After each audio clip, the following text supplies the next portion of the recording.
how's it going, everybody? Deviant Gamer here in time for another episode of TerraFirmaCraft. I do want you guys to be aware that I've already been recording for about 50 minutes or more, but the game kept crashing.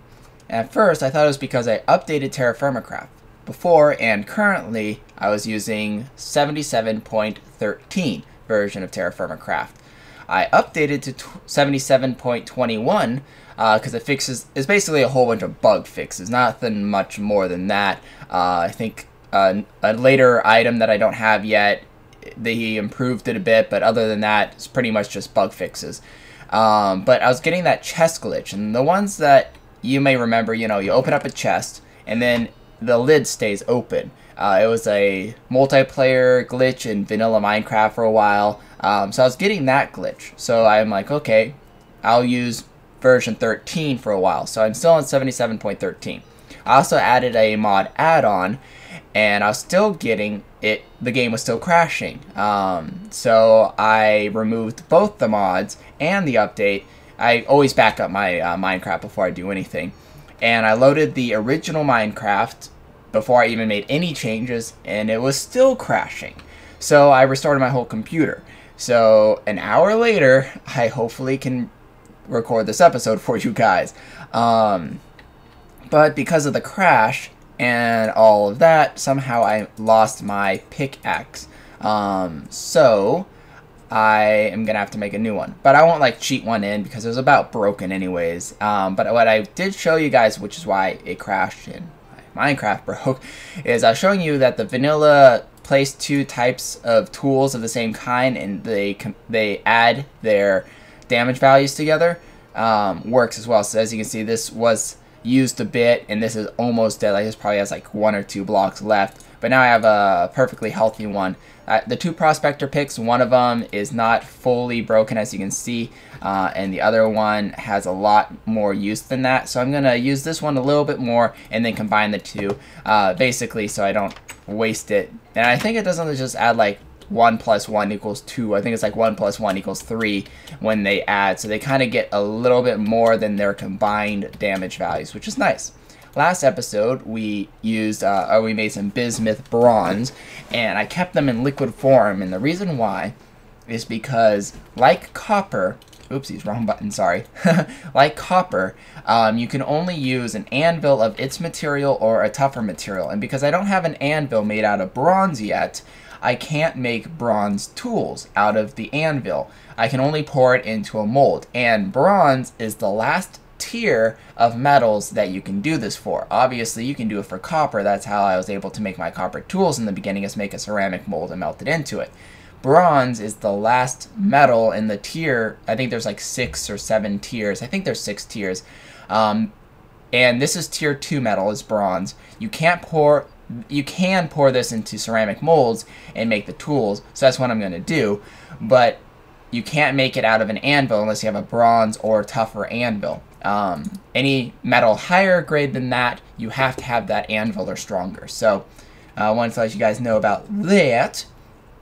Today, though, instead of working on that, I'm going to work on my farm, because I'm slowly running out of food, and I need food. Food is good. Food keeps me alive. So I'm going to do a few things to get that food. First off, I need some food right now. So I'm going to do that. Let me go ahead and get this out of here as well. Take that and that to get my sickle. I'm also going to get the chisel and the hammer as well, because I want to do some stuff with those. So let me make my chisel and my hammer. Now, one last thing before I leave and start working on this project, because it is going to take a while of off-camera stuff to do, I want to show you guys something about cooking food. Now, obviously, you can use your fire pit. It's the first way of being able to cook things, food, obviously, and you put logs in here and you cook it up. So if I wanted to cook up this 10 pork chops, it requires about 2 logs. So I have 2 logs here. I could put these 2 spruce in there, but I don't have a lot of wood left. I need to get some wood cut down. And there's actually a better way of doing it. So actually, I'm going to put that back in there. Using charcoal. So you can use charcoal in a forge to heat up metals, as you've seen, and even reliquefies metals that are in ingot form, which is great. But you can also use it to cook things. So I'm going to put 5 in there, put my 1 charcoal in here, and it's funny saying warming even though it's not actually cooking because it still has a little bit of heat left. Still don't know why that graphical glitch doesn't happen. But anyways, as you can see, I'm cooking up 5 pieces of pork all at the same time. That whole "this is hotter than this" still applies, but because it's meat, it doesn't have much of a, its heat curve is very quick. So you'll see that this will go into hot just a second before this does. But this is how you can cook a whole bunch of meat. And the nice thing is you can mix and match too. So I could put some pork chop here and some raw calamari up here. You can even cook meals in here. So I can put the meals, oh come on, there you go. These meals, I can actually heat those up in here as well and cook them that way. And the nice thing also about using a forge to cook your food is you have these 4 slots. And remember, just like the iron ingots, it doesn't actually affect, or doesn't cool down when it's in these 4 slots. So here it's about to be cooked, so I'm not going to show you on that. But here it's on 4 stars of warming. If I put that in here, it'll actually stay 4 stars of warming. These should be done soon. And it won't cool down. So while you're cooking your meals, you can put 4 meals in here and keep cooking more, and you don't have to worry about about accidentally forgetting about them and they cool down because of that. You can actually just kind of micromanage putting them here and cooking some here and then cooking meat and all that. And as you can see, I'm cooking all my meat, all the 8 pork chops. Forgot. I need to put that back in here. All the 10, sorry, not 8, but 10 pork chops, the 6 calamari, and I still have a lot of heat left afterwards. And that was just 1 piece of charcoal, so a lot more efficient, as well as not only can you cook a lot more at one time, so it's quicker, but also a lot more efficient, and you can cook a lot more with the less amount of wood. So I want to show that off to you. But anyways, back onto my original project. Oh, one more thing I want to mention. As you know, last 2 episodes or so, I couldn't put my ingots down for whatever reason, even though they're considered solid ingots. So I actually thought, well, last episode or a couple episodes ago, I showed you guys that you could put them back in the ceramic mold. Thanks to Dark Wolf Studios, he told me about that. So I'm like, what happens if I put them in the ceramic mold and then take them out again? Well, it works. It actually fixed that issue. So if you're having issues where it is cooled but won't be placed down, just put them in the ceramic mold, take them out of the ceramic mold, and then you should be able to place them down. So kind of a nice little fix that I didn't know about until I'm like, I wonder if this works. But anyways, on to my project. So this area is going to become my farm. So the top area, kind of around where this hill is, and over there, I'm thinking I'll make my tree farm, so orchard, basically, even though orchard in my mind only really applies to apple trees, but this will basically be where my orchard is. It has to do with the fact that I live in Washington and apples are everywhere. But anyways, over here will be my farm. And the reason why I'm going to move my farm kind of in the water is because I can't move water. Even though I can make wooden buckets, I can't pick up the water and dig a hole and then put the water in the hole with a wooden bucket. I need a much tougher bucket, which I am nowhere near being able to create right now. So the best way to do a farm of a large scale is find a somewhat shallow water, and here's like, you know, pretty good shallow water. I just need to fill in the dirt over there, and I won't have any issues about building out this direction. And then just placing dirt in the water across, you know, or so, and filling out that way. So what I'm going to do is I'm going to clear off this hill because I know I want this to be more flat for the trees. Actually, I should make a tree farm somewhere nearby too, but I'll probably put that over there. But anyways, I'm going to flatten this out a bit more. And then I'm going to use that dirt and transplant it into this little area. And I'll see you guys in a bit after I've kind of moved all that in. Alright, we're back. So this is all the dirt from the hills. And I just got a comment while I was digging all that up that I think is actually a pretty good question. Pig Catapult asked me, because you can put these planks as actual like little sections of wood and you can actually fill it up, can you make mixed planks that way? So you can, and I'll kind of show you. Whoopsies, I need my saw. There you are. If you put that in there, make some birch. Hopefully that will look different enough for the example here. I'll put that back. There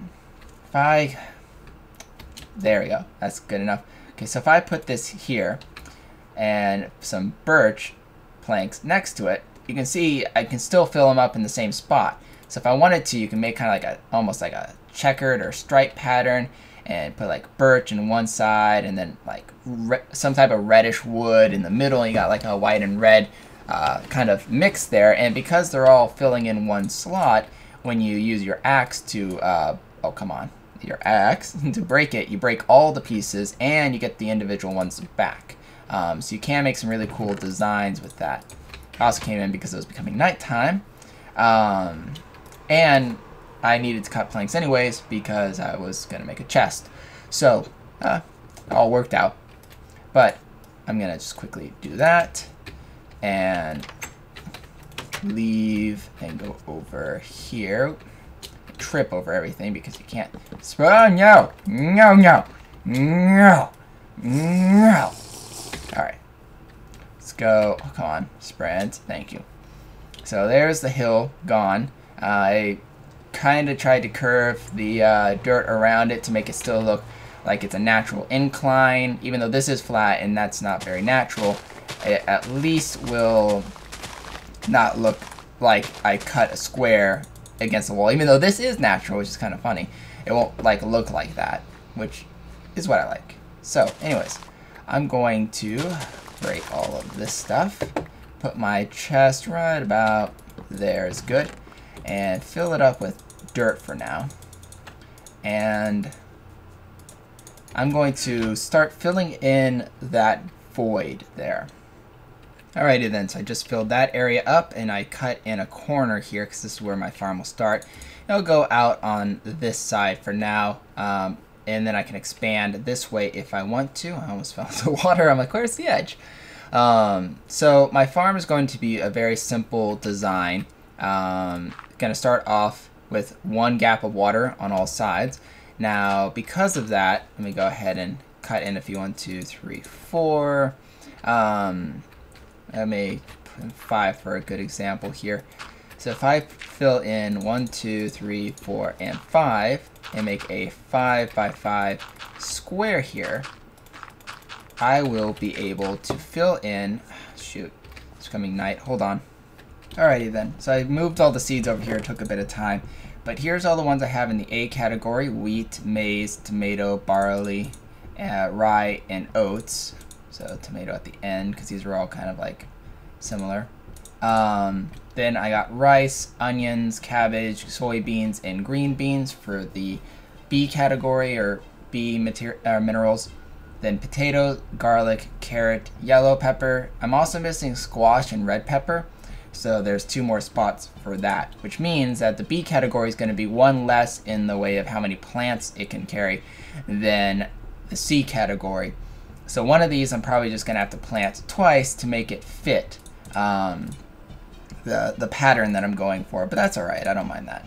So I'm going to fill in the dirt here.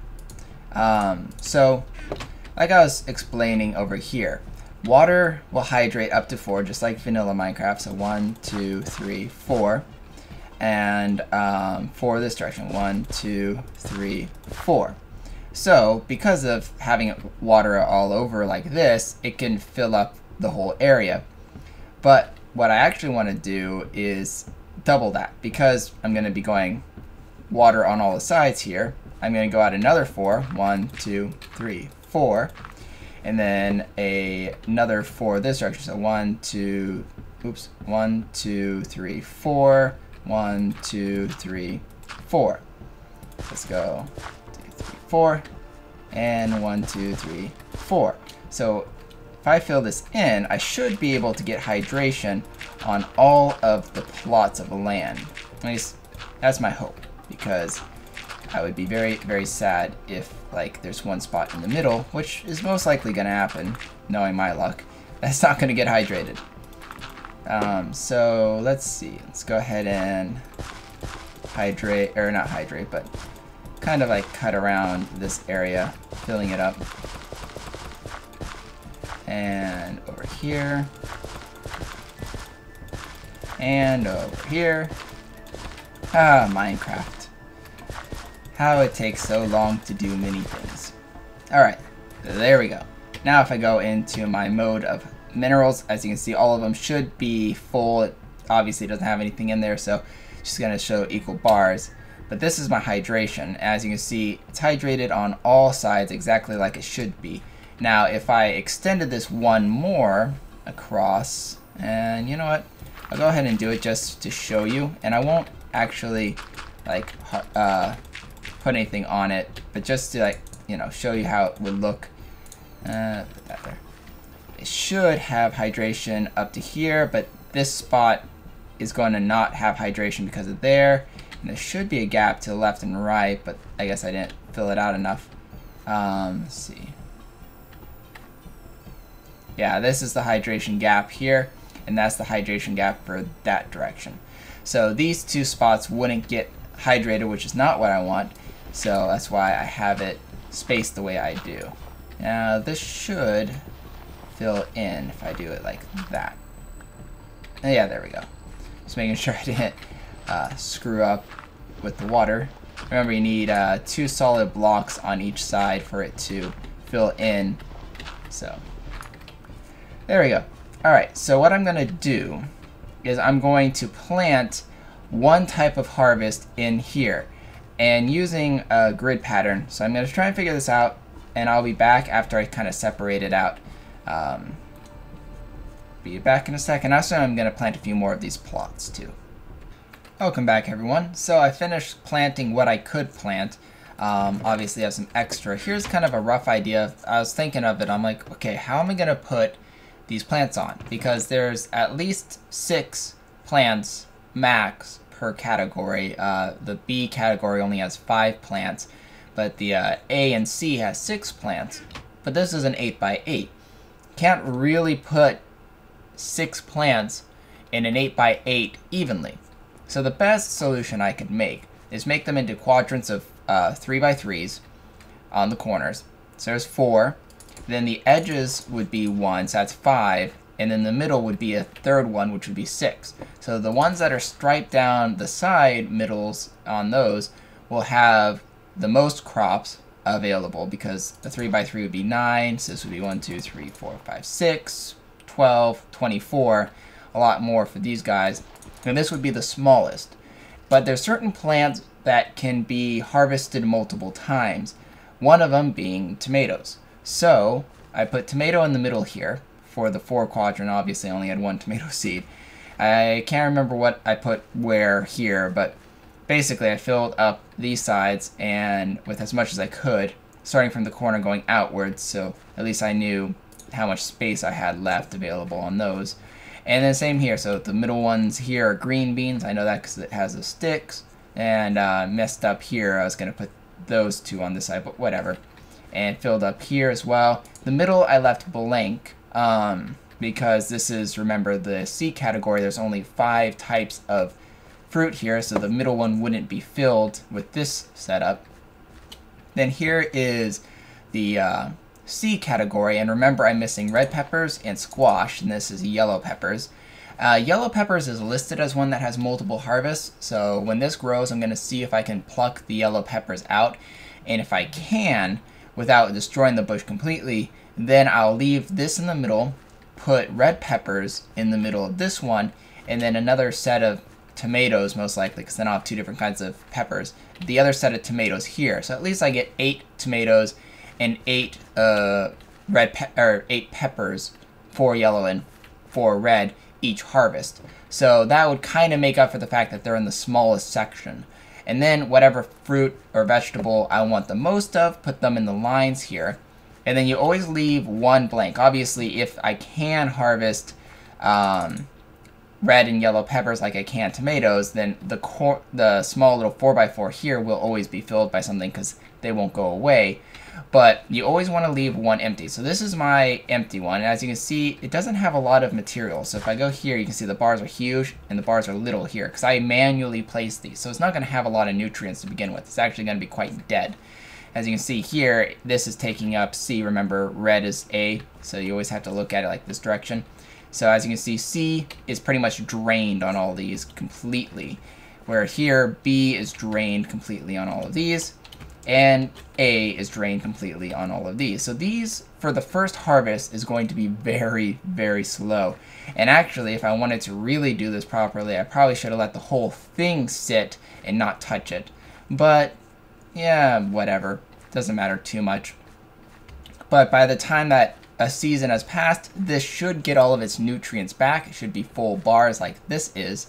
And then I'll plant the C in here, the B in here, and the A in there. And then by the time the season's over, this will be regenerated. By the time that this empty plot season is over, it will be full bars again, and switch the C all the way over here and keep repeating the process.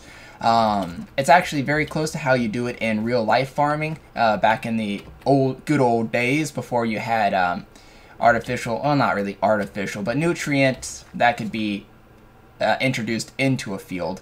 Before you could do that, you would actually make a huge field of, let's say, wheat, and then another huge field of wheat over here, and then you would have an empty field over here, which, you know, the cows would graze on and whatever, and poop on it, because that also is manure, which is a nutrient. So you let the cows or whatever graze on just the used field, and then you switch everything over. So this field would be the one that was twice used. You put it over here. This field is its first harvest. You put it on the empty field, and then the second used field is now the grazing field.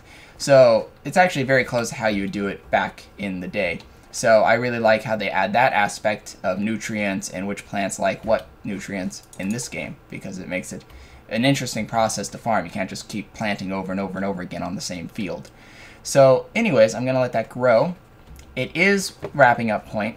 It is episode 19. So if you guys want this season to continue, which I really hope you guys do, I'm loving it. I'm getting a lot of views on it and a lot of comments, and I love your guys' comments, suggestions. It's awesome. So I really hope you guys want the season to continue. If you do, hit the like button. If I get 10 likes, but actually, because I'm releasing an episode every day now, I'll cut the likes this time in half. So 5 likes by tomorrow, and I'll continue the season. And even if we hit 5 likes and you still want the season to continue, hit the like button anyways. I want to see how many of you actually really want the season to continue. So don't just stop because, oh, the threshold's met. Like it if you like the season. Let me know. It'll help me greatly in future episodes. Either way, I got work to get to, so I shall see you all later. As always, stay epic. This is Deviant Gamer signing off. Adios.